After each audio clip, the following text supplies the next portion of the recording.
Na wote mnaoshiriki ibada hii siku ya leo. Nisimama mbele yako naitwa mchungaji Riziki Nathaniel Ngondia. Amen. Kanisa la EAGT hapa Uyole, Mbeya. Nina ujumbe mzuri leo kwa ajili ya wote mnaosikiliza na kuangalia. Bwana Yesu asifiwe sana. Amen. Bwana Yesu asifiwe sana. Amen.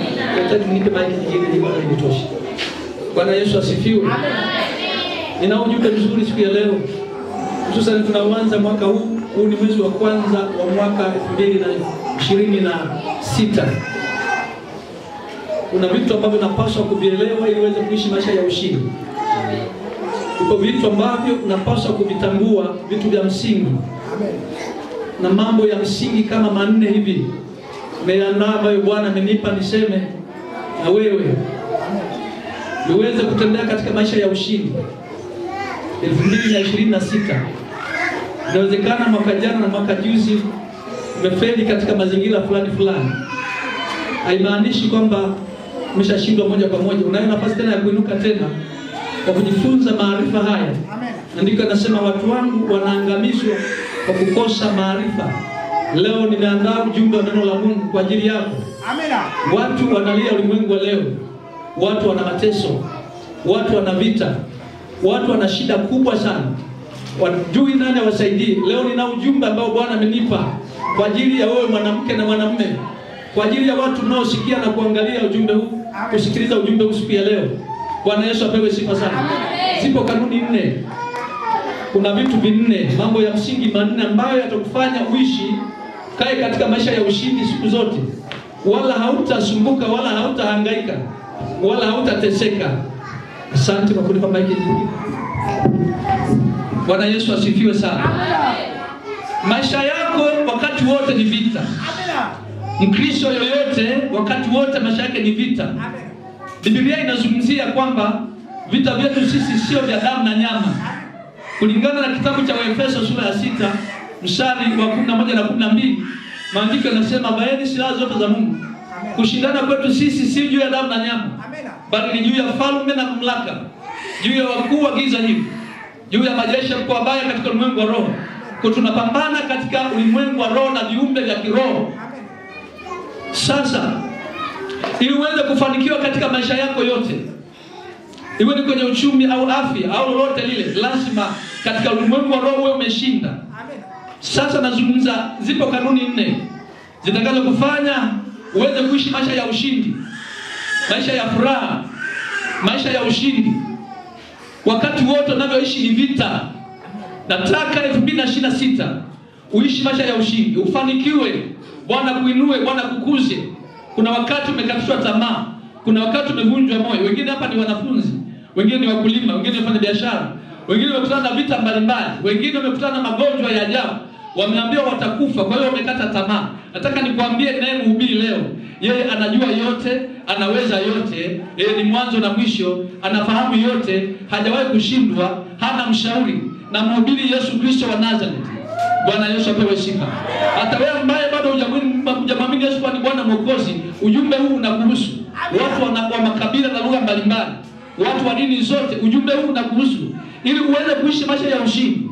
Kwenye ndoa yako uweze kushinda, kwenye kazi yako upate kushinda, kwenye kila maeneo upate kushinda. Zipo kanuni za msingi ambazo unapaswa kutembea katika hizo. Bwana Yesu apewe sifa sana. Haleluya. Maisha ni mapambano, lazima upambane mpaka mwisho. Na ili uweze kupambana na kushinda ni lazima ufuate kanuni za kibiblia. Kanuni ninazokwenda kuzihubiri mahali hapa ni za kibiblia. Watu wakuu wa Mungu kwenye Biblia, watakatifu ambao tunasoma, mashujaa wa imani, walitembea kwenye kanuni hizi ninazozungumza, ambazo kijana unayesikiliza, ama binti unayesikiliza, mwanamke unayesikiliza, wanandoa ama mabinti, watu wa kila aina, chochote tunachopitia ni vita, unahitaji kushinda. Bwana Yesu apewe sifa. Na Mungu anatafuta washindi. Na ili uweze kushinda, unahitaji kufuata kanuni hizi zifuatazo. Vita ni vita tu. Ukifanikiwa ni vita, ukiwa hujafanikiwa ni vita. Ukiheshimiwa ni vita, ukidhaliliwa ni vita, ukiwa na magonjwa ni vita.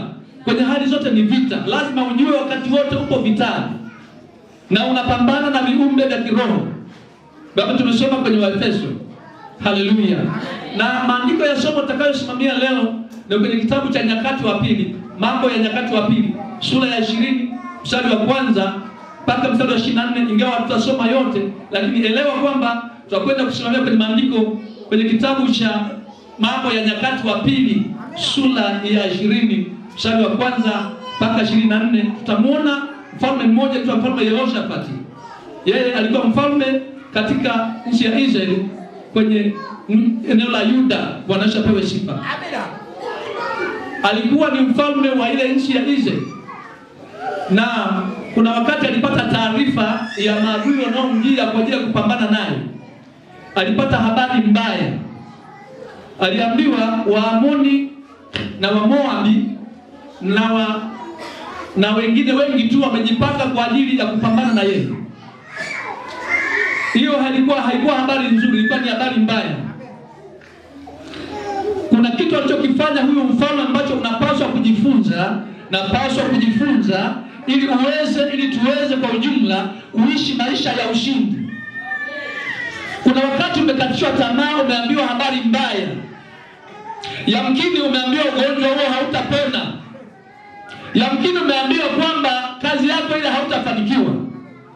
Umeambiwa habari ambayo sio nzuri. Leo nataka nikwambie kanuni za msingi zitakazo kufanya uishi maisha ya ushindi. Hautakuwa na sababu ya kuogopa wala kubabaika. Maana zipo hizi kanuni 4. Naomba tusome kitabu cha Nyakati wa Pili, sura ya 20 mstari wa kwanza mpaka wa 5, mahali pale. Mambo ya Nyakati wa Pili, sura ya 20, tuanze mstari wa kwanza utafika mstari wa 5. Tasoma. Amen.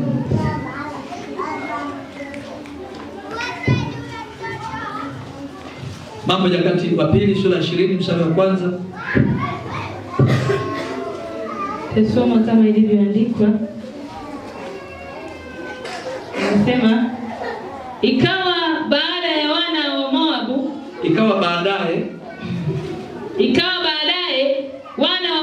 na wana wa Amon na pamoja nao baadhi ya Wameuni wakaja juu ya Yehoshafati vitani. Wakaja watu waliomwambia Yehoshafati wakisema, wanakuja jamii kubwa juu yako watokao Shamu toka ng'ambo ya bahari, na tazama wako katika Hasason Tamari, ndiyo Eni Gedi. Yehoshafati akaogopa, akauelekeza uso wake amtafute Bwana. Akatangaza mbiu ya watu kufunga katika Yuda yote. Yuda wakakusanyika pamoja ili wamtafute Bwana, hata kutoka miji yote ya Yuda wakaja kumtafuta Bwana. Bwana Yesu apewe sifa. Yehoshafati alipata habari mbaya juu ya maadui wanaomjia ili wapambane na kuwaua na kuangamiza. Hawa ni maadui, walikuwa ni watu kabisa. Kumbuka Agano Jipya hatupambani katika damu na nyama, tunapambana katika ulimwengu wa roho. Huyu alipata habari ya vita kama vita kabisa, wanadamu wanakuja kupambana na yeye. Alichofanya, maandiko yanasema Yehoshafati aliogopa, aliuelekeza uso wake amtafute Bwana. Maana alitambua kwamba vita sio vya kwake, vita ni vya Bwana. Kanuni ya kwanza, unatakiwa lazima umwamini Mungu na neno lake. Kwa habari ya vita au magumu unayopitia, muamini Mungu na neno lake. Yaani amini Mungu alichokisema, amini neno la Mungu hata kama mazingira yanakuambia hili haliwezekani. Hata kama ulimwengu unakuambia hili limeshindikana. Hata kama akili yako imegoma. Hata kama watu wamesema imeshindikana.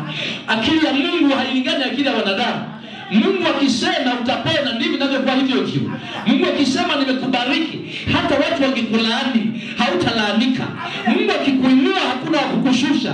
Kwa hiyo uangalie kile Mungu anachokizungumza, umwamini Mungu na neno lake. Hata kama mazingira hayajaenda sawa katika akili yako, wewe muamini Mungu. Bwana apewe sifa sana.